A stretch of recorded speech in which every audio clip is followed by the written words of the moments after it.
धर्माचार्य श्रीमन मणि महेश चैतन्य जी महाराज, यहाँ उपस्थित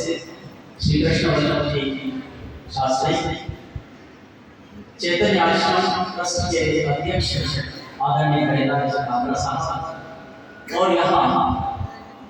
माननीय ट्रस्टी के रूप में आदरणीय जी और सभी धर्मप्राण जनता मातृशक्ति। चैतन्य आश्रम मंदसौर नगर की एक ऐसी धार्मिक और आध्यात्मिक विरासत है जिसको हम सबको लेकर देश में उस प्रतिष्ठित स्थान पर पहुंचाना है जहां के लिए यह आश्रम अपनी क्षमता है। अभी 2 घंटे पहले माननीय लैला जी काबरा साहब और मैं गुरु पूर्णिमा उत्सव के लिए कलेक्टर महोदय को निमंत्रण देने गए थे, तो कलेक्टर महोदय ने जिज्ञासा व्यक्त की कि चैतन्य आश्रम का क्या इतिहास है, क्या महत्व है। तो हमने उनको यही बताया कि इस मंदिर का नाम पूरे देश और दुनिया में भगवान पशुपतिनाथ मंदिर के कारण हो रहा है, और उस पशुपतिनाथ मंदिर के निर्माण प्रतिष्ठा के मूल में अगर कोई है तो वह चैतन्य आश्रम। सही बात है। तो कलेक्टर साहब जी कुछ समय के लिए चकित हुए और हमने कहा इस दिन तो गुरु पूर्णिमा के बहुत सारे कार्यक्रम हम सुनते हैं, लेकिन जिस मंदिर की समिति के आप अध्यक्ष हो वो मंदिर किस चैतन्य आश्रम की देन है, इसलिए आप गुरु पूर्णिमा के दिन वहां पधारें, कुछ संतों के दर्शन करें, उनका आशीर्वाद लें और इस दिन को महत्वपूर्ण बनाएं। हमें बहुत प्रसन्नता है इस बात की कि युवाचार्य श्री महेश चैतन्य महाराज ने हम सभी लोगों का निवेदन स्वीकार कर इस चातुर्मास के काम में और गुरु पूर्णिमा के शिव महापुराण की कथा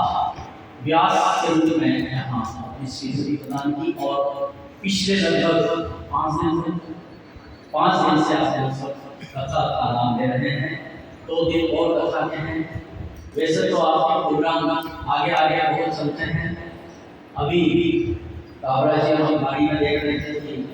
आपके सितंबर के कार्यक्रम के बाद में हैं, लेकिन हम तो आपसे ये प्रार्थना करते हैं कि आप बिल्कुल देश विदेश सब कुछ जाकर के धर्म का प्रचार करें, करते रहें, मंदसौर का नाम करें, इस चैतन्य आश्रम का नाम करें, लेकिन बीच बीच में आश्रम में आकर यहाँ की सूझ लेते रहें और यहाँ का भी कार्य व्यवस्था को सुचारू बनाने में पूरा अपना सानिध्य प्रदान करते रहें। चैतन्य आश्रम लोक विकास के एक सेवक होने के नाते मैं व्यास के स्तर पर पूजनीय सांसद का सम्मान करता हूँ और उम्मीद करता हूँ कि आपके नेतृत्व में, आपके सानिध्य में ये आश्रम जो अपेक्षाएं हैं उस अनुरूप प्रतिष्ठा प्राप्त करेगा। आदरणीय लैला जी काबरा जो केवल इस आश्रम नहीं बल्कि हमारे मंदसौर अंचल और पूरे भारतवर्ष में जहाँ भी कोई धार्मिक आयोजन होता है, कुछ संतों की सेवा का प्रसंग आता है, तो लैला जी बढ़ चढ़ न केवल वहाँ उपस्थित होते हैं बल्कि अपनी ओर से पूरा योगदान भी देते हैं। तो देखिए धर्म के क्षेत्र में उपदेशक, धर्माचार्य, कथावाचक, शास्त्रों से ज्ञाता, इन सब का तो महत्व होता ही है कि हम सब लोगों को धर्म संबंधी बातें बताते हैं, लेकिन इस समाज में, इस देश में धर्म कार्य के पोषकों की भी आवश्यकता है। यदि प्रहलाद जी काबरा जैसे धर्म सेवी, धर्म के पोषक, संतों के सेवी न हो तो आप कल्पना कीजिए कि हम कुछ संतों के सम्मान में जो व्यवस्थाएं प्रदान करते हैं वो व्यवस्थाएं कैसे प्रदान करते हैं। इसलिए भगवान सबकी भूमिकाएं तय करके भेजता है। आपकी भूमिका यह है कि आप एक धर्माचार्य के रूप में हम सबको धर्म शास्त्रों से अवगत कराते हैं। मेरी भूमिका यह है कि मैं एक मीडिया का कार्यकर्ता होने के नाते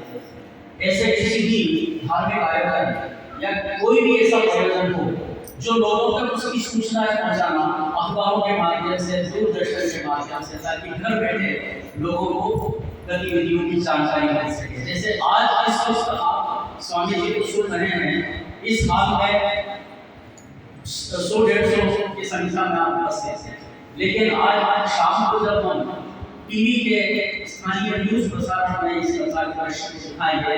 तो तकरीबन 25 से 40 हजार लोग उस कथा को समझ लेंगे। ये एक हमारी बात। उसी प्रकार से पहला जो कारण प्रभु की कृपा है, काबरा परिवार इनसे भी कई दुगनी कृपाएं कई परिवार, लेकिन उन धनवान परिवारों का धन कभी धन्य ही नहीं होता क्योंकि वो धर्म कार्य में नहीं रहता। लेकिन काबरा परिवार की एक मिसाल है, एक कीर्तिमान है कि केवल मंदसौर नगर में नहीं, देश के किसी भी क्षेत्र में कोई भी तरह का प्रयोजन होता है, संतों का सानिध्य होता है, वहां पर न केवल आप चाहते हैं कि अपनी ओर से पूरा सहयोग प्रदान करते हैं, तो ये भी एक भगवान के द्वारा निर्धारित व्यवस्था है कि आपको उन्होंने इस भूमिका के रूप में प्रस्तुत किया। और आप सभी जनता जनार्दन जो यहाँ पर उपस्थित हैं, पंडित जी यहाँ पर उपस्थित हैं, हम सब लोग किसी न किसी रूप में यहाँ पर यदि उपस्थित हुए हैं इस समय, तो ये भी ईश्वर की इच्छा है। अन्यथा इतनी व्यस्तता में यहाँ का गाना आपको सुनना ये भी अब संभव नहीं है, लेकिन ईश्वर की कृपा होती है तो सारे काम छोड़कर समय देने लगता है और हम यहाँ पर आते हैं। बहुत बहुत मैं आपको धन्यवाद देता हूँ और आगे भी हम सब